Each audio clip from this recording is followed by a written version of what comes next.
बिस्मिल्लाहिर्रहमानिर्रहीम। अस्सलाम वालेकुम स्टूडेंट्स, केमिस्ट्री ऑलराउंडर के साथ में हूँ जमशेद और आज हम क्लास 10th का जो चैप्टर नंबर 1 है उसका लेक्चर नंबर 15 करेंगे। इससे प्रीवियस वीडियो में हम जो है 9.1 का जो टेस्ट योरसेल्फ की क्वेश्चंस हैं वो हल कर चुके हैं। अगर आपने वो नहीं देखे तो ये आपको आई बटन देकर इसके ऊपर क्लिक करें। और आज हमने जो 9.2 है इसका जो टेस्ट योरसेल्फ है इसके टोटल 5 हार्ड क्वेश्चंस हैं।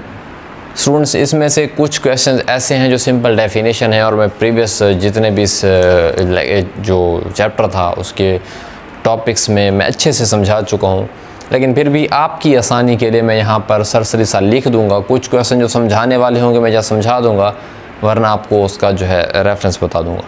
तो स्टूडेंट्स, हमारे पास 9.2 का जो टेस्ट योरसेल्फ का जो पहला शार्ट क्वेश्चन है वो सिंपल हमसे पूछा गया कि लॉ ऑफ मास एक्शन क्या है। इस पर मैं पार्ट 1 और पार्ट बी में बहुत अच्छे तरीके से समझा चुका हूँ। आप उनको उम्मीद है आपने वो देख लिए होंगे। तो यहाँ पर सिंपल इसकी डेफिनेशन मैंने लिख दी है, आप बुक से भी देख सकते हैं, लेकिन आपकी आसानी के लिए मैंने लिखी है यहाँ पर ताकि आपको कोई कन्फ्यूजन हो। This law state the rate of chemical reaction. हम इनको थोड़ा सा डिस्कस करते रहेंगे ताकि आपको रिकॉल हो जाए कि किसी भी रिएक्शन का रेट, यानी कि रेट सिंपल क्या है, उस रिएक्शन की जो स्पीड है वो डायरेक्टली प्रोपोर्शनल होती है product of active masses of all the reactant. कि जितने भी रिएक्टेंट हैं वो आपने उस रिएक्शन में कितने लिए हैं और वो सारे किस हद तक हैं, उसे हम बोलते हैं उस रिएक्शन का लॉ ऑफ मास एक्शन। मतलब सिंपल क्या है, हमें किसी भी रिएक्शन की क्या बताया, स्पीड के बारे में बताता है, वो हमारे पास क्या होता है, लॉ ऑफ मास एक्शन है। और इसी से हमें Kc की वैल्यू भी मिलती है, वो भी आपने पढ़ा है। ठीक है, मसलन फॉर एग्जांपल A और B अगर मिलते हैं वो C और D बनाते हैं। ठीक है, इस रिएक्शन की स्पीड कितनी होगी वो डिपेंड करता है कि A आपने कितना लिया है, B आपने कितना लिया है। अगर A ज़्यादा है B कम है तो A की स्पीड रिएक्शन में ज़्यादा होगी। अगर B ज़्यादा है और A कम है तो B की स्पीड ज़्यादा होगी। अगर दोनों अच्छी मिकदार में हैं तो इस पूरे रिएक्शन की स्पीड जो है इन दो के ऊपर डिपेंड करते हैं। तो अगर दोनों की कंसंट्रेशन अच्छी खासी है ना, तो रेट स्पीड जो है वो डिपेंड करता है प्रोडक्ट, इनके प्रोडक्ट ऑफ एक्टिव मैसेस के, ए के और बी के दोनों का इकट्ठा एक्टिव मास कितना है, तो उस पर डिपेंड करता है। तो स्टूडेंट, हमारे पास नेक्स्ट है how the active mass is represented. उसको कैसे रिप्रेजेंट करते हैं, बहुत ही आसान है। आपने अगर इसी रिएक्शन का एक्टिव मास को अगर रिप्रेजेंट करना हो तो हम क्या करते हैं, ए के साथ हम ऊपर ऐसे स्क्वायर ब्रैकेट लगा देते हैं, बी के साथ क्या लगाते हैं, इस तरह से स्क्वायर ब्रैकेट लगा देते हैं। और आपने जैसे Kc का एक्सप्रेशन पढ़ रखा होगा, ठीक है, फिर प्रोडक्ट के लिए C की ऐसे कंसंट्रेशन, ये तो Kc का एक्सप्रेशन है। लेकिन आपने सिंपल अगर इन रिएक्टेंट को शो करना है तो A रिएक्टेंट के लिए ऐसे, B रिएक्टेंट के लिए ऐसे, इसी तरीके से मैं आपको समझा रहा हूँ। C को अगर एक्टिव मास में शो करना है तो ऐसे सिंपल आपने उन रिएक्टेंट या प्रोडक्ट की गिरना स्क्वायर ब्रैकेट लगा देनी है, तो वो आपके पास क्या बन जाता है।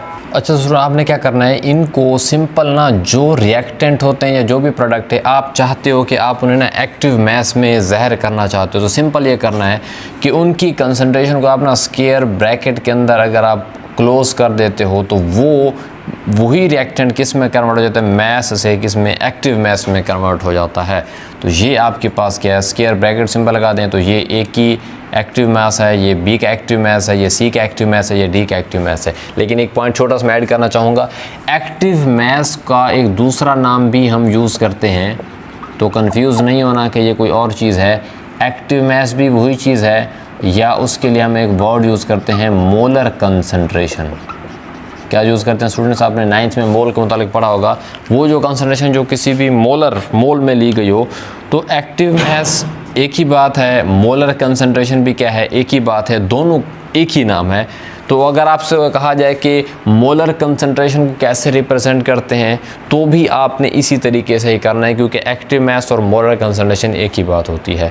और इनका जो यूनिट होता है ये मोल पर डेसीमीटर क्यूब में होता है। फॉर एग्जांपल अगर आप ए का, क्योंकि आप जब एक स्क्वायर ब्रैकेट ये हटाओगे तो उसकी जगह या उसका जो एक यूनिट होता है वो क्या होता है, मोल पर डेसीमीटर क्यूब। अब ये 4 हैं तो हर एक का अपना है, इसका मोल पर डेसीमीटर क्यूब अपना है, इसका मोल पर डेसीमीटर क्यूब अपना है, इसका अपना है, इसका, तो ये 4 हैं। ठीक है स्टूडेंट, तो आपने बस ये याद रखना है कि एक्टिव मास और मोलर कंसंट्रेशन ये एक ही चीज़ है। और अगर आप उसको किसी भी रिएक्टेंट को या किसी भी प्रोडक्ट को एक्टिव मास में शो करना चाहते हैं तो सिंपल क्या लगा दें, ब्रैकेट लगा दें।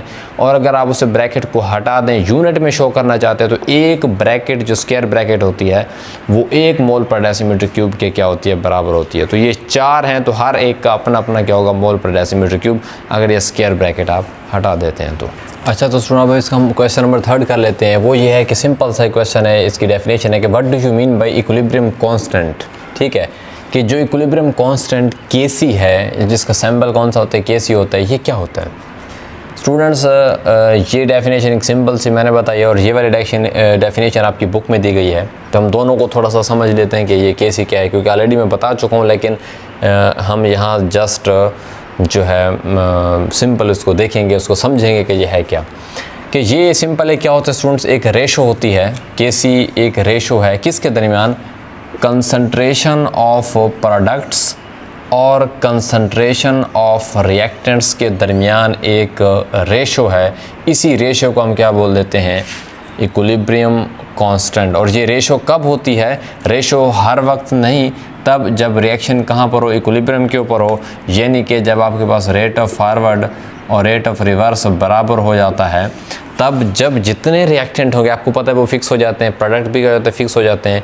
वो जो रिएक्टेंट और प्रोडक्ट की रेशो को फिक्स करके आप इनको डिवाइड करेंगे, जो भी आंसर निकलेगा वो आपके पास क्या होता है, केसी होता है। या सिंपल, इक्विलिब्रियम जब चल रहा होता है उस वक्त जो रिएक्टेंट और प्रोडक्ट की कंसंट्रेशन फिक्स हो चुकी होती है, उस फिक्स की हुई कंसंट्रेशन को यहाँ पुट करें और जो भी वैल्यू निकलेगी उस वैल्यू को हम क्या बोलते हैं, इक्विलिब्रियम कांस्टेंट बोल देते हैं।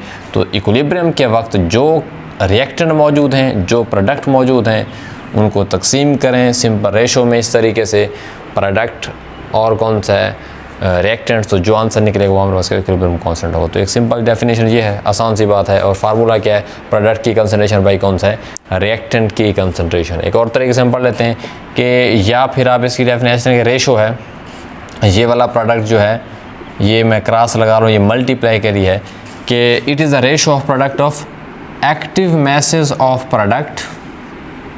ठीक है, जितने भी प्रोडक्ट हैं, जैसे कि इस रिएक्शन में सिर्फ एक है, कभी कभी हमारे पास 2 प्रोडक्ट होते हैं, जैसे कि ए और बी मिलके क्या बनाते हैं, सी और डी बनाते हैं, तो इन दोनों का प्रोडक्ट होगा। सी का भी एक्टिव मैस, डी का भी एक्टिव मैस, उनका मजमूए के लिए हम ज़रब देनी पड़ेगी ना। अब सी का एक्टिव मैस और डी, इसका 5 है, इसका 3 है, तो 5 3 15, तो वही प्रोडक्ट है कि एक्टिव मैस ऑफ प्रोडक्ट्स। और कौन सा है, टू द प्रोडक्ट, ये फिर मल्टीप्लाई के लिए है, to the product of active mass of reactants. तो प्रोडक्ट्स के एक्टिव मैस और रिएक्टेंट के एक्टिव मैस, इनका भी प्रोडक्ट, इनका भी क्या लेना है, प्रोडक्ट लेना है, उनको आपने क्या करना है। और दूसरी बात यह है कि इसको केसी से रिप्रेजेंट किया जाता है। और अगर इनके कोएफिशिएंट या इसको कोएफिशिएंट का दूसरा नाम क्या होता है, अगर उनके कोई मोल मौजूद हैं तो उनकी हम पावर बना देते हैं। आपको सिंपल एक मैं यहाँ रिएक्शंस बताता हूँ। ये अमोनिया की तैयारी का रिएक्शन है जिसमें N2 और 3H2 मिल रहे हैं और क्या बना रहा है, 2NH3 बना रहा है। तो हमारे पास क्या है, ये प्रोडक्ट है, तो एक्टिव मैसेज ऑफ प्रोडक्ट्स, क्योंकि है एक ही, ज़्यादा होते तो मैं और साथ लिख देता। तो NH3 प्रोडक्ट को पहले लिखना होता है, आपको पता है, रिएक्टेंट को बाद में। तो इनके जो फ्रंट पे, ये हाइड्रोजन के एटम है, ये नाइट्रोजन का यहाँ लिखा नहीं जाता एक एटम, इनके फ्रंट पर जो होते हैं ना, ये कोएफिशिएंट होते हैं या मोल होते हैं। तो इसको आपने उसकी पावर बना दिया, N2 और H2 की क्या बना दिया, इसकी पावर बना दिया। तो ये Kc का एक्सप्रेशन है, उनके कोएफिशिएंट को उनकी पावर बना दिया। तो इसका फ्रंट पर 3 है, इसका फ्रंट पर 1 है, तो 1 लिखा नहीं जाता। तो ये जो आपके पास एक्सप्रेशन है, इस तरह के एक्सप्रेशन को केसी एक्सप्रेशन बोलते हैं। और जब रेट ऑफ फॉरवर्ड रिवर्स बराबर होगा, उस वक्त जितने अमोनिया होंगे, हाइड्रोजन होंगे और नाइट्रोजन, उनकी वैल्यू पुट करके जो भी जवाब निकलेगा वो केसी होगा। लेकिन शर्त ये है कि रिएक्शन उस वक्त इक्विलिब्रियम के ऊपर होना चाहिए और रेट ऑफ फॉरवर्ड और रिवर्स के होगा बराबर हो। उस वक्त जो रिएक्टेंट और प्रोडक्ट की कंसंट्रेशन होगी, क्योंकि रिएक्टेंट और प्रोडक्ट की कंसंट्रेशन तो किसी भी वक्त हो सकती है, तो वो नहीं लेनी जब इक्विलिब्रियम के ऊपर हो तब वाली। तो स्टूडेंट, ये आपके पास है इक्विलिब्रियम कांस्टेंट। अच्छा, तो स्टूडेंट्स अब हमारे पास क्या है, इसका 9.2 का क्वेश्चन नंबर 4 है, जिसमें हमसे ये पूछा गया कि पॉइंट ऑफ द कोएफिशिएंट्स का दूसरा नाम हमारे पास होता है मोल। कि हमारे पास ना ये हाइपोथेटिकल कुछ फर्जी रिएक्शंस दिए गए हैं, इनका आप हमें ना इनके कोएफिशिएंट्स बताओ, जिसको उर्दू में आप अददी सर बोल देते हो या उसको हम मोल भी बोल देते हैं, तो एक ही नाम है। ठीक है, तो उसके हम बताएं। तो पहला रिएक्शन हमारे पास है 2A + 3B is it gives us कि ये रिएक्टेंट है, ये प्रोडक्ट है। 4C और 2D आपके पास क्या है, हमारे पास प्रोडक्ट हैं। तो इसमें कोई मुश्किल बात नहीं है, हमसे सिंपल ये पूछा है कि भाईजान ये एक तो फ़र्ज़ी रिएक्शन है, इस तरह के रिएक्शन ये ABC से बना दिए हैं, तो मान लीजिए वो फ़र्ज़ कर रहे हैं कि ये रिएक्टेंट अगर हों, ये प्रोडक्ट हों, तो आप इनमें से हमें क्या बताओ, इनके कोएफिशिएंट या मोल बताओ। तो सिंपल स्टूडेंट्स ये है, इनके कोएफिशिएंट जो मोल क्या होते हैं मैंने आपको कई बार बताया, और जो है पीछे मैं बहुत अच्छे से समझा भी चुका हूँ, वीडियोस में टॉपिक में क्लियर किया है कि जो रिएक्टेंट हो या चाहे प्रोडक्ट हो, उनके इन फ्रंट, इसका एक फार्मूला ऐसे समझ लें कि जनरली अगर फॉर एग्जांपल कोई अगर एक रिएक्टेंट है, एक तो नंबर उसका ना यहाँ दिया होता है, फॉर एग्जांपल एक नंबर दिया होता है यहाँ पर, दूसरा नंबर दिया होता है, मान लो ये भी 2 है, ये भी 2 है। बात को समझिएगा, जो किसी भी रिएक्टेंट हो या प्रोडक्ट हो, उसके जो फ्रंट पे होगा वो आपके पास मोल या कोएफिशिएंट होता है, जो उसके थोड़ा सा डाउनवर्ड यहाँ पर मौजूद होता है वो उसके एटम होते हैं। एटम का ये मतलब होता है कि A की तादाद कितनी है, A मतलब इस जैसे 2 हैं, समझ आ रही है, और ये फ्रंट पर जो होते हैं ये उनके मोल या क्या होते हैं, कोएफिशिएंट होते हैं। अभी मोल का हमारा टॉपिक यहाँ पर नहीं है, वो आप 9th में पढ़ चुके होंगे। तो जो किसी भी रिएक्टेंट का हिस्सा हो या प्रोडक्ट के उसके फ्रंट पर होंगे तो वो मोल या कोएफिशिएंट होंगे, जो उसके डाउनवर्ड होंगे वो उसके एटम की तादाद, मतलब इस जैसे एटम A के कितने हैं, 2 हैं, फ़र्ज़ कर रहा हूँ मैं। तो अब हमारे पास हमसे सिर्फ पूछा है उन्होंने, इसके कोएफिशिएंट एटम नहीं पूछे। तो A के यहाँ कुछ नहीं, जिसका कुछ ना हो तो वो कितने एटम, 1 होते तो 1 लिखा नहीं जाता, तो एटम नहीं बताने, हमसे पूछे उसके फ्रंट पर कितने हैं, 2। तो भाईजान A के कोएफिशिएंट आपके पास कितने हैं, 2 हैं, ठीक है। अच्छा, उसके बाद B के कोएफिशिएंट या मोल कितने हैं, वो आप B के बताओ, B के आपके पास कोएफिशिएंट या मोल कितने हैं, वो 3 है। अच्छा, C के कितने हैं, मैं कॉमा लगा के अलग कर रहा हूँ। C के इन फ्रंट कितने हैं, मोल्स 4 हैं। D के कितने हैं, इन फ्रंट मोल आपके पास कितने हैं, D के 2 हैं। तो इस तरीके से आपने इनके कोएफिशिएंट बताने। तो A के कोएफिशिएंट या मोल 2, B के 3, C के 4, D के कौन से 2, तो ये आपके सामने यहाँ से। अब इस रिएक्शन का बताना तो और ज़्यादा आपके लिए आसान हो जाएगा, आसान सा है। अब X के कितने coefficient in front of this कितने हैं, 4 मोल या कोएफिशिएंट हैं। इसी तरीके से Y के कितने हैं, 2 हैं। इसी तरीके से Z के कितने हैं आपके पास, 3 हैं। तो ये इनके अलग अलग क्या है, कोएफिशिएंट या मोल हैं। तो इसी तरीके से इसका थर्ड लास्ट जो बचा हुआ है वो ये है, ये एरो रिएक्शन मैं वैसे बता रहा हूँ कि ये इसके लिए है, ठीक है।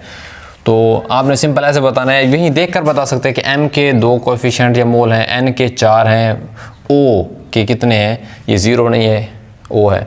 तो O के कितने हैं, 5 हैं। तो आपने ऐसे लिख देना है, M के आपके पास कितने हैं, 2 हैं। N के आपके पास कोएफिशिएंट कितने हैं, 4 हैं। अच्छा, उसके बाद O के कोएफिशिएंट कितने हैं आपके पास, 5 हैं। तो इतनी सी बात है। इस चीज़ को आप क्या बोलते हैं, किसी भी रिएक्शन के मोल या कोएफिशिएंट बताने का तरीका। तो अब हमारे पास जो क्वेश्चन नंबर 5 है वो ये है कि आप ना इक्विलिब्रियम कांस्टेंट जो Kc होता है, Kc का एक्सप्रेशन निकालना आपको आता है, वो हम कई तरह निकाल चुके हैं, तो उसको हम ज़रा डिस्कस कर लेते हैं। वो ये है कि अब ये एक रिएक्शन है, ये रिएक्टेंट या प्रोडक्ट है, तो Kc एक्सप्रेशन क्या होता है आपको पता है। Kc ये जो होता है प्रोडक्ट्स की कंसंट्रेशन बाई क्या होता है, रिएक्टेंट्स की कंसंट्रेशन। ये हमारे पास फार्मूला है। अगर ये हमारे पास फार्मूला है Kc के एक्सप्रेशन का, जो कि लॉ ऑफ मास एक्शन से मिला था, तो प्रोडक्ट हमेशा ऊपर होते हैं, रिएक्टेंट नीचे होते हैं, तो इसका क्या बनेगा Kc एक्सप्रेशन। तो A का जो Kc एक्सप्रेशन है वो कुछ यूँ बनेगा कि Kc एक्सप्रेशन हमारे पास प्रोडक्ट कौन से हैं, N2O4। देखा ना, ये इसके नीचे हैं, एटम हैं, इसके फ्रंट पर यहाँ कोई नंबर नहीं है, 1 अगर होता तो मैं इसकी ऐसे अपने कंसंट्रेशन लिख देनी है, एक्टिव मैथ के लिए शो करते हैं, और इसके फ्रंट पे कुछ नहीं है तो 1 लिखा नहीं जाता, तो ये ऐसे कैसे। तो प्रोडक्ट्स ऊपर आ गए। अब कौन सा रिएक्टेंट ये वाला है, रिएक्टेंट कौन सा NO2, तो ये NO2 आपके पास आ गया। नाइट्रोजन का 1 एटम है, ऑक्सीजन के 2 ये एटम है, इन फ्रंट कितने 2 मोल हैं, तो आप इसे ऐसे क्लोज करके ऐसे लिख दो। ये लाजमी नहीं होता कि रिएक्टेंट 2 हों, प्रोडक्ट 2 हों, ये एक हो सकता है, ये एक हो सकता है, या ये 2 हों या ये एक हो, ये वेरी कर सकता है। तो Kc का एक्सप्रेशन, जिसे आप इक्विलिब्रियम कांस्टेंट एक्सप्रेशन बोलते हैं या सिंपल Kc एक्सप्रेशन बोलते हैं किसी भी रिएक्शन का, तो इस रिएक्शन का Kc एक्सप्रेशन आपके पास स्टूडेंट्स ये है। तो अब हम क्या करते हैं, इसका थोड़ा सा बी का बना कर देख लेते हैं। बी का मैं यहाँ बना देता हूँ, बी का कौन सा है, कैसे जो है इसका बनेगा Kc का एक्सप्रेशन। तो सिंपल मैं डायरेक्ट लिखूँगा, इसके प्रोडक्ट कौन से हैं ये वाले, तो PCl5 ये प्रोडक्ट हो गए, और एटेंट कौन से हैं, PCl3 की मोलर कंसंट्रेशन या एक्टिव मास और Cl2 की मोलर कंसंट्रेशन एक्टिव मास। इनके फ्रंट पे एक है तो एक लिखा नहीं जाता, तो सिंपल हमारे पास क्या बनेगा स्टूडेंट्स, इसका जो इस रिएक्शन का जो Kc एक्सप्रेशन है वो इस तरीके से बनेगा। और अब लास्ट आपके पास है C का, C कौन सा, 2SO2 + O2, ये सल्फर ट्राईऑक्साइड बन रही है आपके पास। तो Kc एक्सप्रेशन क्या होगा इसका, SO3 की मोलर कंसंट्रेशन, इसकी पावर इसका क्या बन जाएगी। अब ये इसके फ्रंट पर हैं तो ये इसके कोएफिशिएंट हैं या मोल हैं, ये कोएफिशिएंट या मोल जैसे आपने ये निकालें, ये उनकी पावर बन जाया करता है, ये पावर बन गए। और नीचे क्या है, SO2 और आपके पास कौन सा है, O2, और SO2 आपके पास कितने हैं, 2 हैं, मोल हैं, तो ये इसकी पावर बन गई। अब ये फ्रंट पर एक है तो एक लिखा नहीं जाता, तो ये आपके पास स्टूडेंट्स क्या इसका Kc एक्सप्रेशन है। तो स्टूडेंट्स आई होप आपको 9.2 के पाँचों क्वेश्चन में किसी भी तरह की कोई कन्फ्यूजन नहीं होगी। मैंने एक एक करके आपको आसान लफ्ज़ों में सारा समझाया है। जो लिखने वाले नहीं थे वो भी मैंने लिख कर दिए हैं, ताकि आपको किसी भी तरह की हेल्पिंग बुक या इसी तरह के जो है फाइनेंशियली प्रॉब्लम्स ना हो, ताकि आपकी हर तरह से मैं हेल्प कर सकूँ, और समझाया भी है। थैंक यू, अल्लाह हाफ़िज़। मिलते हैं नेक्स्ट वीडियो में, जो कि हमारी टेस्ट योरसेल्फ की आई थिंक लास्ट है, जो कि 9.3 है। थैंक यू, अल्लाह हाफ़िज़। मिलते हैं नेक्स्ट वीडियो में।